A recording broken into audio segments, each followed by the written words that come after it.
Hey, thank you everyone for coming. We're going to get started with our press conference. Very exciting day for Saluki soccer. You know, last week we had our football signing day, and we thought it was really important, with it being the first year of Saluki soccer, that we set aside a day just for the soccer program to talk about their incoming class. This will be the first class in the history of the Saluki soccer program. We're going to have a press conference today. Coach will talk about the class. He'll take questions from the media, and then we'll visit some afterwards. But at this time, I'd like to turn it over to our first-year head coach, Coach Grant Williams.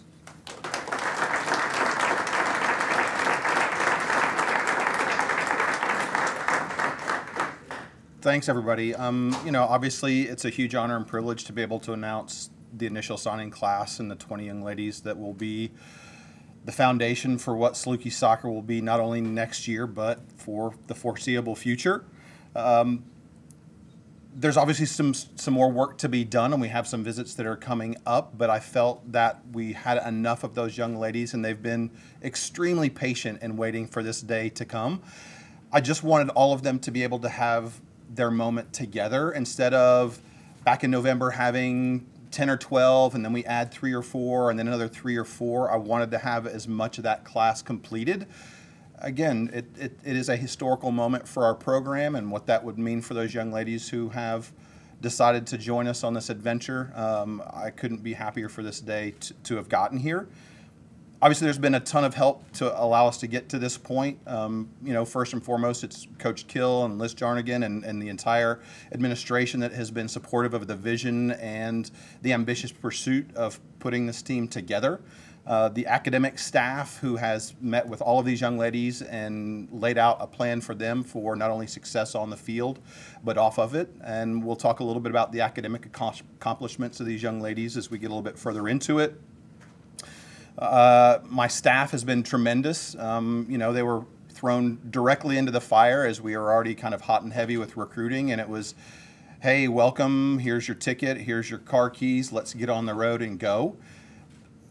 There's about 30 weekends, so when the announcement was made in May, there's been about 30 available recruiting weekends. We've been out on the road on 20 of those, and then there's been multiple trips to St. Louis or within driving distance. We have basically covered the country and regionally the best that we could. If there were games that were going on with players that we were interested in, we knew that we had to be there. And when we talk about the class and the quality of those young ladies, I think that you see that that's an endeavor that we took seriously and had a tremendous amount of success with. Along with my staff, my wife's here today, so happy Valentine's Day to you. Obviously, that means a lot of time away from home, and you have to have a support system to make you do that. So all those pieces together have allowed us to kind of get to where we're at right here. As you just roll down the roster sheet and you look at the geography of where does that class come from, you know, we're as far east as Detroit and we're as far west as San Diego. So we truly have been able to accomplish a national recruiting paw print for what our program is going to be.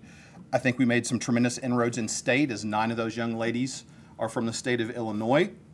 We've been able to hit some key recruiting areas with 4 from Chicago and a couple from the St. Louis area. And then when you also look, we've had some significant additions from out west, with 5 from California and 1 from Las Vegas. So again, we needed to make some inroads regionally and with clubs and building relationships, and Saluki soccer being a destination for the best players in the area, but we also recognized there is talent outside of driving distance, and we went after those, and we were very, very successful in that. For those of you that are in the know with the soccer world, 15 of the 18 freshmen have experience in the ECNL or Development Academy programs, which are national leagues. That's the highest level of youth soccer that the country has to offer. That speaks volumes to the commitment level of those young ladies and their families for them to develop as soccer players, and the seriousness of the talent that we know that we need to be able to attract here to be successful, not only on day one, but for the years to come. It just was, again, a blueprint in an area that we felt we needed to make some inroads in, and again, we're very, very successful with that. Along with some of those athletic accomplishments, obviously there's the academic ones. Nearly half of those young ladies have earned academic awards from the university, so we take the student-athlete portion very, very seriously. And part of the reason that they were attracted to this opportunity is the education that the school is going to be able to provide to them, and our soccer program's philosophy that whatever their dreams are, we want to be able to support those things. And if we have a young lady who's going to be an engineer, we've got several that are interested in being doctors. Those are compatible with being a top-level athlete, and they saw that as a real bonus for what we were trying to accomplish here. As you look down the roster, obviously you'll see that there are some positional designations. One of the keys for me was finding some real versatility in those players.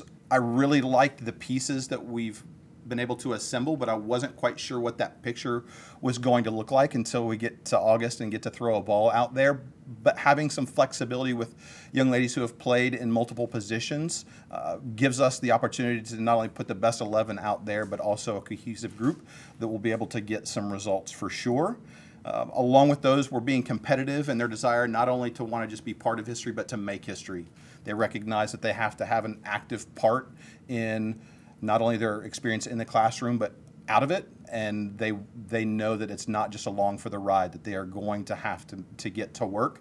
And we just had our official visit weekend this past weekend where they were all here on campus, and that was a message that not only came from the staff but also them, as they understand that the summer will be here and the fall will be here before we know it, and that's when the real work will start to begin for us.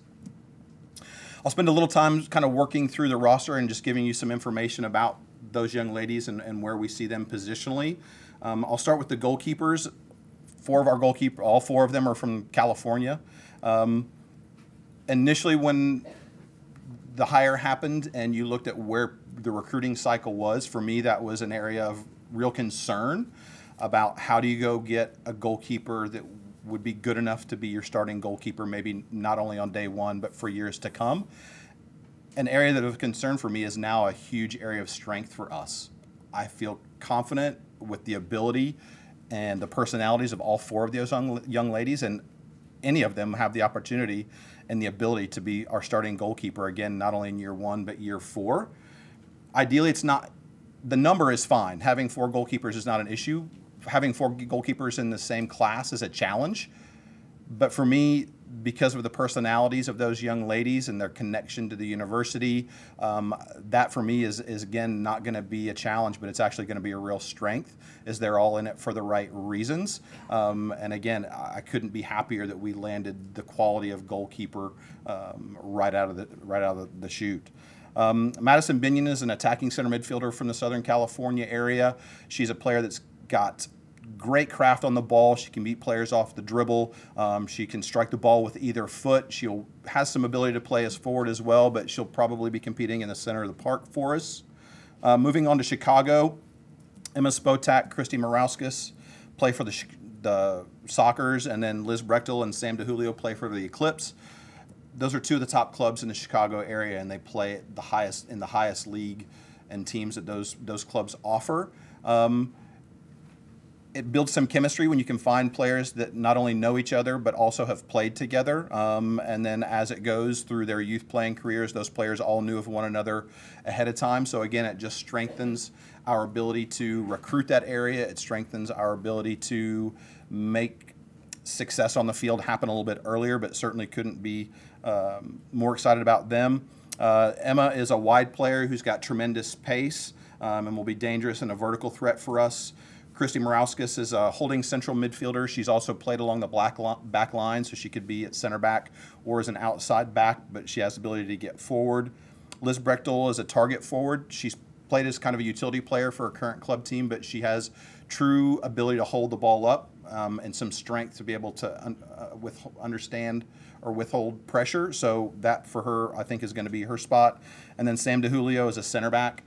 Tremendous leader on the field and a great communicator. I think for a young team that will obviously have a lot of inexperience along the line, that was a goal for us to find somebody who would be a natural communicator back there, and Sam brings that in a tremendous amount.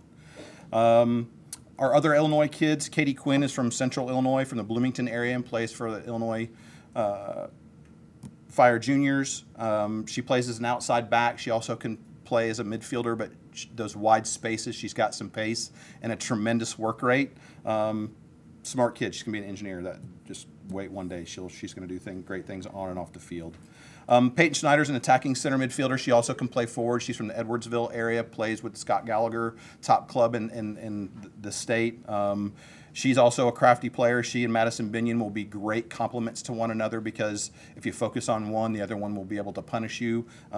She's got a nose for goal, which again, when you talk about building your team, goalkeepers and goal scorers are worth their weight in gold. You have to have them in your team if you're going to win, and Peyton certainly is going to provide us an opportunity to do that.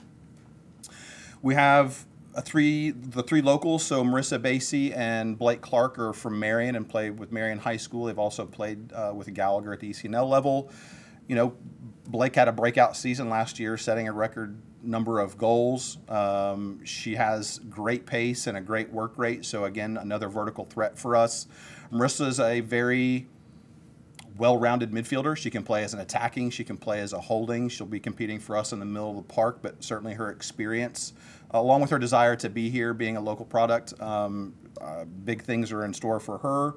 And then Devin Butler, who's from Harrisburg, obviously an attacking player who's had a tremendous amount of success. I think she's going to benefit from being in a year-round environment at a higher level, so we are looking forward to see how she continues to develop. Other areas for us, Caitlin Akers from St. Louis. She's also a midfielder that can play as a holding or an attacking. She's a tall, lanky player that can skip past people and create off of the dribble, so very exciting to see what she's going to be able to do. Caitlin Ducharme is a holding midfielder. She can play along the back line. Again, she has a lot of versatility. She's got good size and athleticism, so again, another useful piece for us. Alyssa Fallon's from Las Vegas. She plays as an outside back. Great work rate, great attitude. Her willingness to get up and down and be a two-way player is going to make her certainly a player to look at. And then Maddie Meyring, who's from Central Indiana, plays for FC Pride, which is one of the top clubs in the Indianapolis area. She's a wide player. She's primarily an attacking either center midfielder or a wide forward, but again, somebody that's got some versatility and a work rate that's going to be important for us in the system that we want to play. So that's our 18 freshmen. There are two that I need to take a special moment to acknowledge. It's Ashley Moore and Natalie Beathers. Those are two current SIU students who are on the current club team. Ashley's from Carbondale. She had a 2-year career at Kaskaskia and came back. And then Natalie was already a student here, but you don't play club soccer if you don't love the game, and they already had a natural affiliation for us. I think because of their experience as well as their desire to be with our program, along with being good soccer players, is just a tremendous value to us as we bring in what will obviously be a very, very young team. That's our 20. We obviously have 4 or 5 that we are still in the process of bringing. I anticipate that initial roster by the time that we get to August being 24 or 25. But I obviously couldn't be more excited about where we're starting and adding these last few pieces as we approach the season, which will be here sooner than we know it. So without further ado, any questions, be happy to talk about them. Coach, with the players that you have in this recruiting class, do you see them fitting well with your scheme, or is there any adjustments that you might need to make? No, you certainly recruit with that idea in mind and getting the pieces of the puzzle that are going to allow what you think is going to be most successful. There is enough flexibility that, you know, I have an idea in mind, but you have to be a good enough coach to know if that's not working, what system is going to allow us to put the best 11 players on the field. So I am extremely pleased with the level of athleticism that we have as a group. I'm pleased with the technical and tactical ability of the group.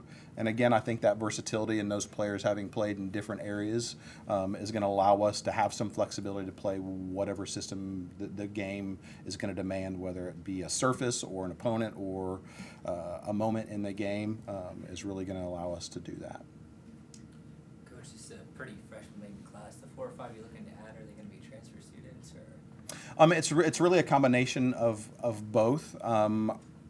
I would probably prefer them to be transfers as you just look at natural movement in your recruiting cycle, as well as having players that have had some experience. I think that would be invaluable for our kids as you know, they try to look at what's the balance with time management, being a student and an athlete, having some resources, been there, done that. I think that would be best case scenario, but you know, you don't shut the door on good players. So if it winds up being freshmen, then it's so well. How hard was it to get transfers to a new program and how hard did you go after transfers necessarily? Being a new program has really not been the challenge with transfers. It really is the way that the transfer portal has changed the game for student athletes. And, you know, for their benefit, they now have the opportunities to seek out potential opportunities that they didn't know that they would have.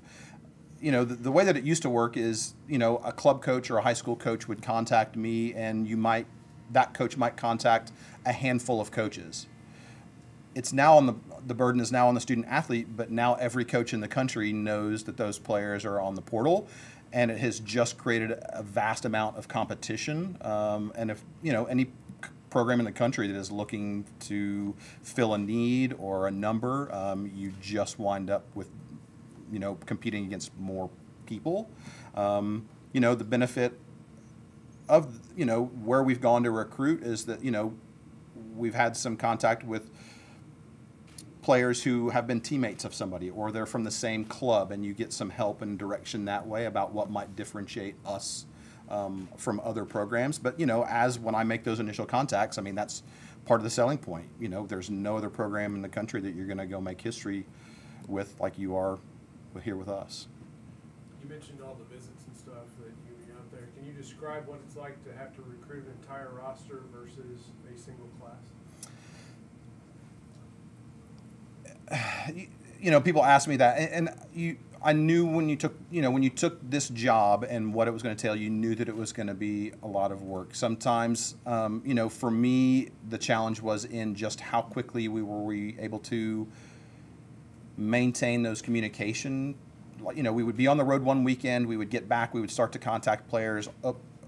Those kind of middle days are gone. You're back on the road and you're off recruiting a new batch of players, and sometimes that communication pipeline was not as fluid or as cohesive as you would like, but you know, you just got to go and do the work. I will say that, you know, we didn't have a team here this fall, which provided some recruiting opportunities that you don't normally have when you're in season. So I think that was a little bit of allowed us to play a little catch up and attend some events that, you know, are not normally you don't have a chance to do.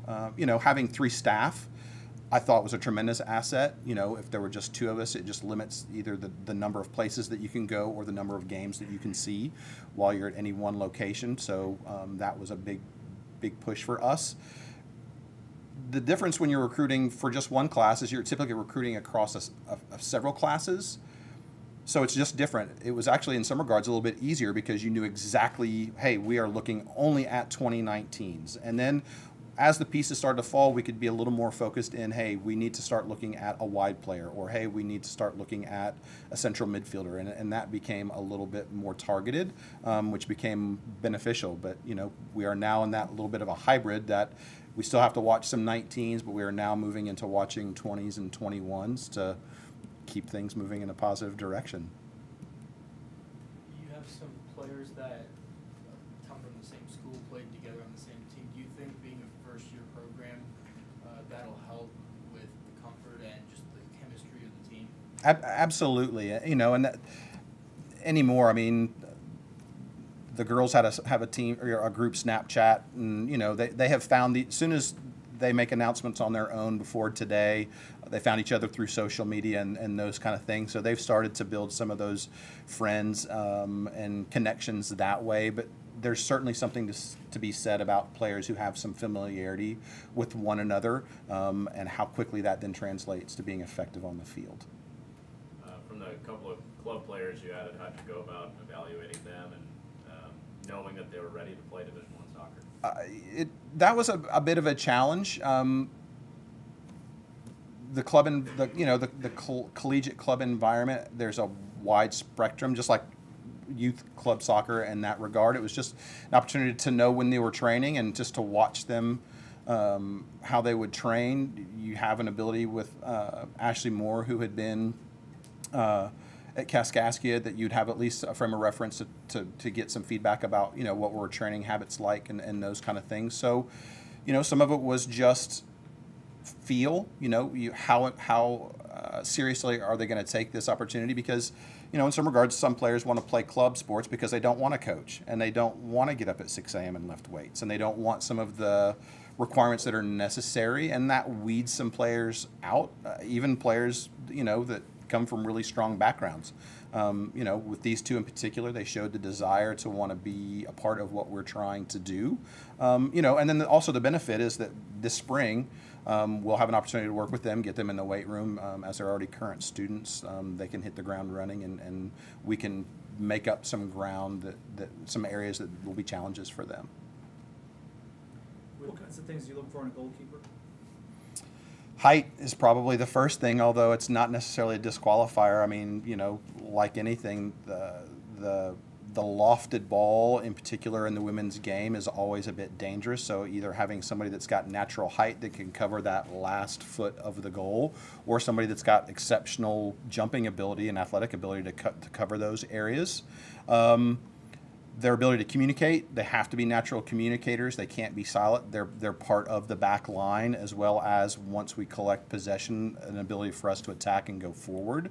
Confidence is a huge part of goalkeeping, so their presence we talked about a lot as a staff, and when we're communicating about our notes, what kind of presence does that player have on the field? Do they look the part? Is there just the eye test?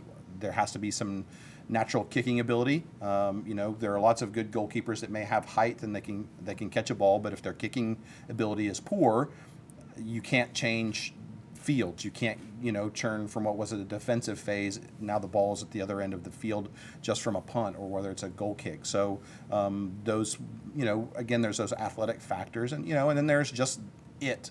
There are some goalkeepers that just have it, their ability to make a great save.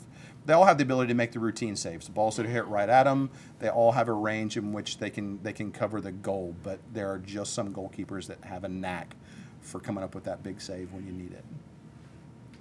With a few more spots that you're trying to fill, is there a position or role that you're trying to fill, or is it just kind of find whoever you find? Yep. We need another wide player. It could be an outside back. It could be a wide forward. There's some interchangeability that a lot of times players will be great forwards at the youth level, and when they get to college, they can slide back and become good defenders, but then become good attacking presences out of the back.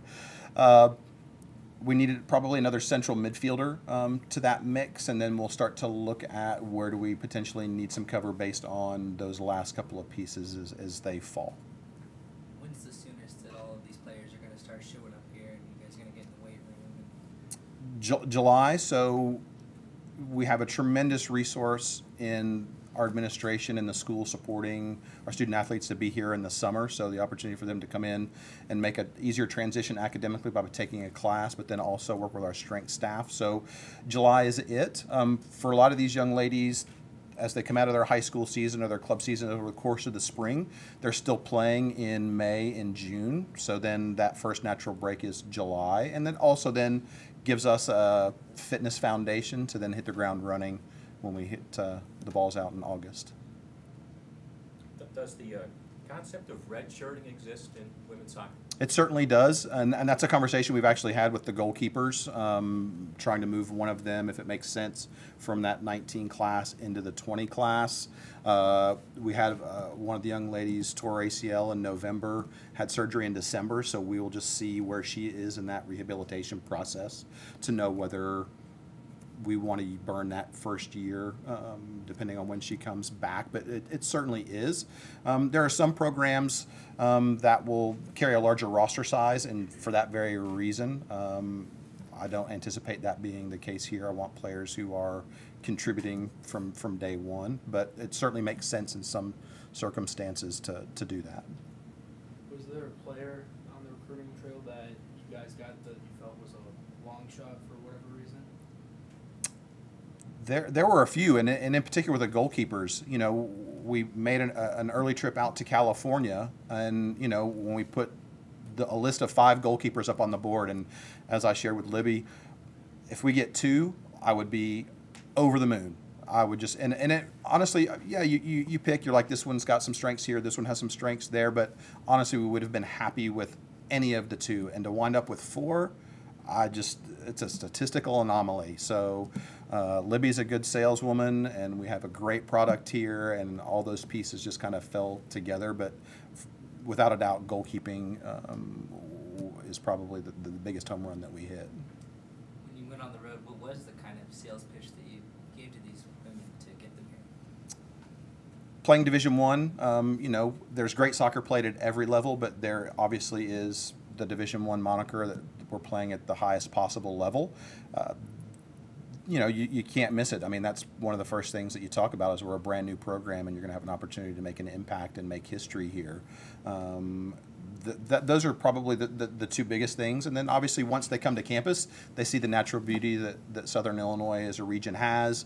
They get a chance to talk to the academic staff. They get to meet with professors in those areas and just recognize that, yeah, there's really not a better opportunity to play soccer and be a student really anywhere in the region. How's your facility coming along, Grant? Fantastic. We actually were able to move into the new offices, which are located down at the field in January. So that was a great opportunity for us to kind of move things from a temporary spot into a permanent. And, you know, I think from a recruiting tool, it's going to be a fantastic opportunity for families to just, wow, this is a really nice space, and that they've really invested in the right way to provide us a good environment. The locker room, like I said, has been complete with 30 lockers. I know we're going to do some painting and some freshening as the new logo is unveiled at the end of the month. You know, the surface is ready to go. We ordered goals earlier in the year, so from that standpoint, some of those equipment things are there.